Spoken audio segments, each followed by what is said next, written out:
नमस्कार विद्यार्थी मित्रांनो. या सेशन मध्ये आपण जे काही आय टी प्रिन्सिपल गट ब ची जी आन्सर की आली त्याच्यामध्ये थोडेसे काही डाऊटफुल क्वेश्चन होते. तर त्या अनुषंगाने इथे चर्चा करणार आहोत. आता बघा, हे डाऊटफुल क्वेश्चन आहेत. म्हणजे याचं अथॉराइज उत्तर आपल्याला म्हणजे नेमकं सांगता येत नाही की बाबा काय द्यायला पाहिजे काय नाही. फक्त एक आपण इथे डिस्कशन करणार आहोत. तर म्हणजे असं नाहीतर सर म्हणजे तुम्ही सांगता तर तुम्हाला काय समजते असं नाही की मला यातलं काही फारसं समजत नाही किंवा मी सुद्धा असं मानत नाही की बाबा मला फार समजते. तर आपण एक बघू की बाबा त्याचे सोर्सेस कुठं आहे किंवा काय आन्सर असायला पाहिजे. हे आपला अंदाज आहे, शेवटी काय आयोगाला जे द्यायचं ते देणार आहेत ते. तर एक आपण बघणार आहोत इथे. तर बघा, आता पहिला क्वेश्चन जे आहे, which organisation implement the craft instructor training scheme म्हणजे CITS स्कीम, याचं इम्प्लिमेंटेशन काय कोण करते. आता जर आपण बघितलं तर त्याचं उत्तर मला वाटतं हे 3 दिलं सध्या आयोगानं. तर आता बघा, आपण याच्या खालीच मी एक PDF तुम्हाला एक शेअर करतो याच्याच खाली. हा, तर आपण जर डीजीटीच्या साईटवर गेलो, थोडंसं क्लिअर करतो मी म्हणजे आपल्याला व्यवस्थित दिसेल. डीजीटीच्या साईटवर गेलं तर इथं एक पहिलं सेंटेन्स लिहिलं, training of the craft instructor is mandated responsible of the DGT and it has been operational since the inception of CITS. आता बघा, हे असं पहिलंच त्यांनी सेंटेन्स दिलेलं आहे. तर आता याच्याहून आता हे नेमकं काय होणार आहे याचं आपल्याला माहिती नाही, पण हे सेंटेन्स पहिले एक दिलेलं आहे.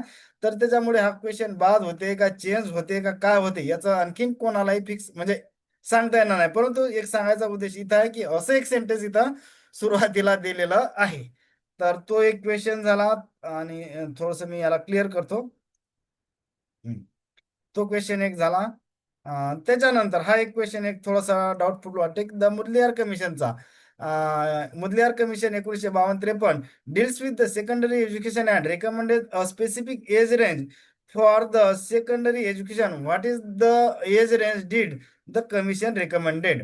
आता आपण जर म्हणजे बऱ्याच साईड बघितल्या किंवा काही रिपोर्ट जर बघितले तर आता आपल्याला हे इथं एवढं दिसते, आपल्याला 11 ते 17. इथं पण आपल्याला 11 ते 17 दिसते. परंतु हे कोणत्या क्लाससाठी आहे किंवा काय आहे हे असं कुठं दिसलेलं नाही. त्याच्यामुळे या प्रश्नाचं सुद्धा आता बाद होते, कॅन्सल होते, चेंज होते, हे आपल्याला आणखीन काही म्हणतात नाही. पण थोडस एक डाऊटफुल आहे तो सुद्धा क्वेश्चन. आता त्याचं पुढे काय होते याचं स्ट्रॉंग कोणीच सांगू शकत नाही, मी किंवा कोणी किंवा इतर कुठलाही व्यक्ती. MPSC शिवाय याचं काय होणार आहे हे आपल्याला माहिती नाही. तर थोडासा तो डाऊटफुल क्वेश्चन आहे, एवढं लक्षात घेणं गरजेचं आहे. नंतरचा क्वेश्चन बघू. नंतर हा सुद्धा आहे. म्हणजे RPL अंडर प्रधानमंत्री Kaushalya Vikas Yojana allows individual to get certified. What is the specific NSQF level. आता हे स्पेसिफिक NSQF लेवल विचारलेली आहे आपल्याला.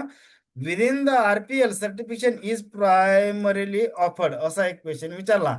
आणि इथं हा कीवर्ड सुद्धा दिला, अंडर प्रधानमंत्री कौशल्य विकास योजना. तर आता बघा, तर याचं एक मला एक डॉक्युमेंटेशन असं मिळालेलं होतं PDF. तर ती एक तुम्हाला दाखवतो इथं. थोडस क्लिअर करतो मी याला. हम्म.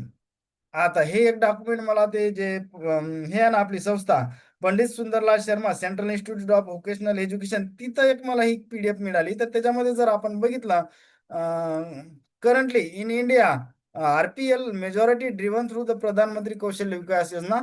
दी scheme are implemented through the public private and partnership वगैरे, ठीक आहे.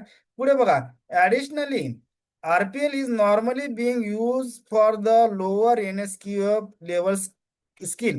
हे जो वर्ड आहे हे आपल्यासाठी थोडासा महत्वाचा वाटते, की आता बघा की सांगितलं की यांनी लोअर NSQF लेवलसाठी हे यूज होते. मग त्याच्यानुसार जर आपण बघितलं तर आपल्याला क्वेश्चन मध्ये काय सांगितलं. हा, इथं आता याच्यामध्ये बघा, याच्यात मी पहिली स्किल लेवल दिली 1 ते 5 दिली, 3 ते 7. आणि हे तर नाही समजा 1 ते 10, तर आता ते बाद झाली. सध्याचा जर आपण विचार केला तर हे येण्याचा संबंधच नाही. आणि इथं लेवल 1 to 8. तर आता याचं उत्तर मला वाटतं हे 1 to 8 असं काहीतरी दिलेलं आहे सध्या. तर आता बघा, आता हे पण थोडंसं डाऊटफुल आहे. आता याचंही आपल्याला नक्की माहिती नाही काय आहे काय येणार आहे नवीन या मध्ये. तर एक थोडंसं हे हा पण डाऊटफुल एक क्वेश्चन आपल्याला पाहायला मिळतो. आता त्याचं नेमकं काय होते काय होणार आहे हे कोणाला माहिती नाही, पण थोडं ऑब्जेक्शनल क्वेश्चन आहे हा सुद्धा. तर एवढंच मला सांगायचं आहे. तर बघा, आता नेमकं पुढे काय होते, चेंज होते, बाद होते, हे कोण आपण म्हणजे कोणाला माहिती नाही फिक्स. तर त्याच्यामुळे फक्त एक बाबा हे डाऊटफुल आहे एवढं आपण लक्षात घेणं गरजेचं आहे. तर आता ते तुम्हाला दाखवलं मी PDF पण. थोडस याला क्लिअर करतो. नंतर हा झाला आपला डिस्कशन, हा झाला. हा नंतर हा एक doubtful question. The institute of the Lokayukta was created in the Maharashtra in which year. आता बघा आपल्याला हे कायदा विचारलेला नाही, इथं इन्स्टिट्यूट स्पष्ट लिहिलेला आहे की इन्स्टिट्यूट विचारलेला आहे. The institution of the Lokayukta was created, आपल्याला तिथं लॉ नाही विचारलेला आहे. तर हे एक लक्षात घेणं, म्हणजे इथं स्पष्ट सांगितलं ना, द इन्स्टिट्यूशन ऑफ द लोकायुक्त विचारलेलं आहे, was created first in Maharashtra in which year. म्हणजे आपल्याला ते कायद्याचा संबंध नाही. तुम्हाला कायदा कधी इथे विचारलेलंच नाही ना, कायदा कधी आला, केव्हा आला, काय आला. प्रश्नात आपल्याला इन्स्टिट्यूशन विचारलेली आहे.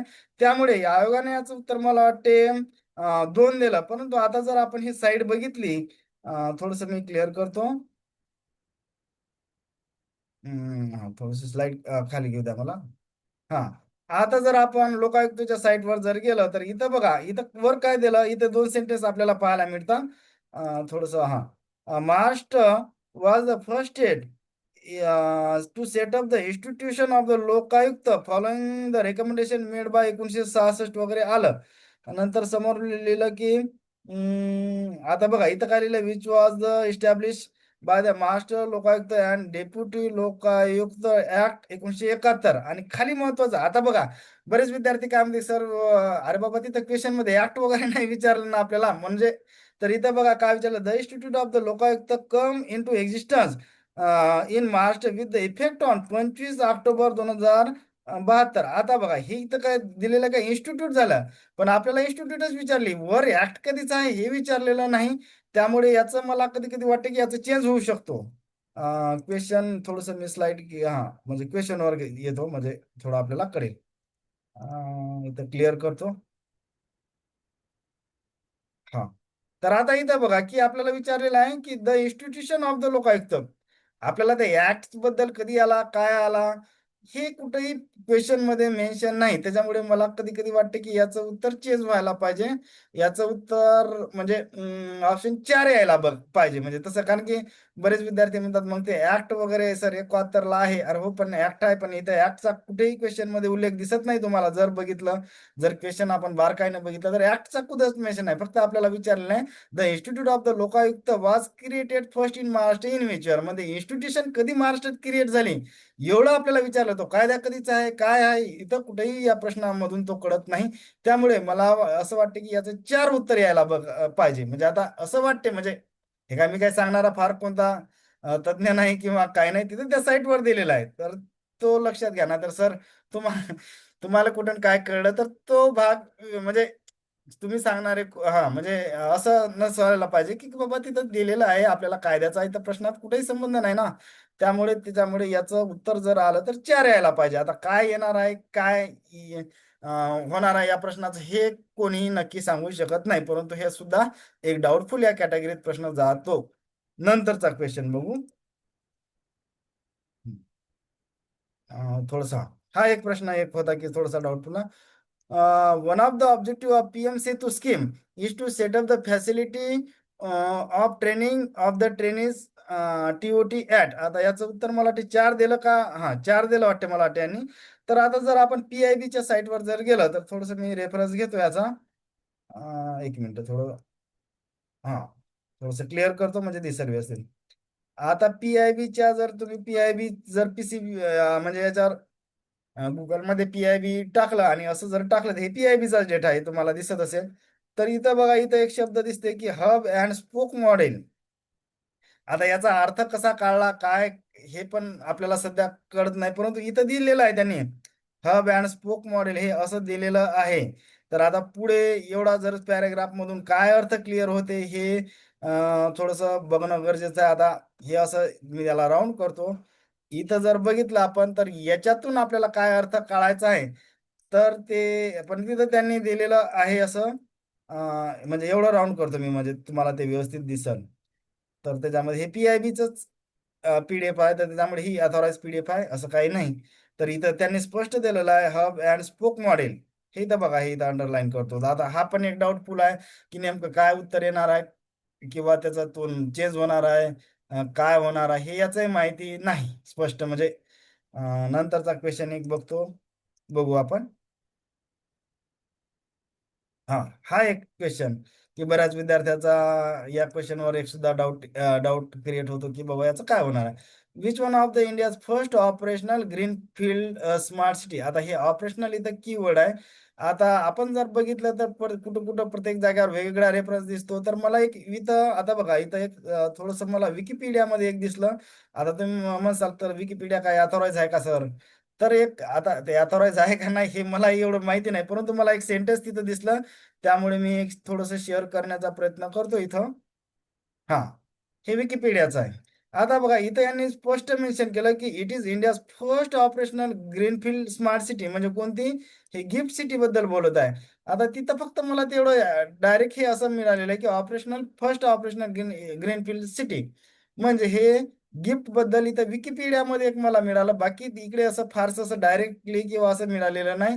तर हे सुद्धा एक आपापल्या सोयीनुसार काय अर्थ काढायचा, काय ऑब्जेक्शन घ्यायचं, हे तुम्ही तुमच्या लेवलला ठरवा.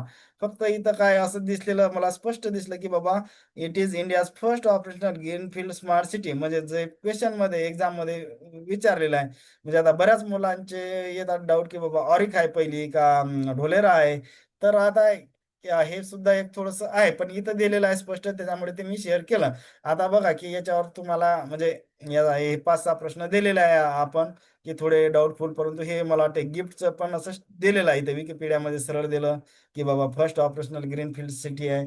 त्यामुळे आता जे बाकीचे उरलेले 5 प्रश्न आहेत तर हे आपण शेअर केलेले आहे. तर आता म्हणजे ज्याला काही त्याच्याबद्दल ऑब्जेक्शन घ्यायचे ते घेऊ शकता, किंवा त्याला जसं काही आपापल्यानुसार अर्थ घेऊ शकता. तर बऱ्याच जर काही महत्त्वाचं वाटलं असेल तर चॅनलला आपल्याला लाईक, सबस्क्राईब आणि शेअर करायला विसरू नका. थँक्यू.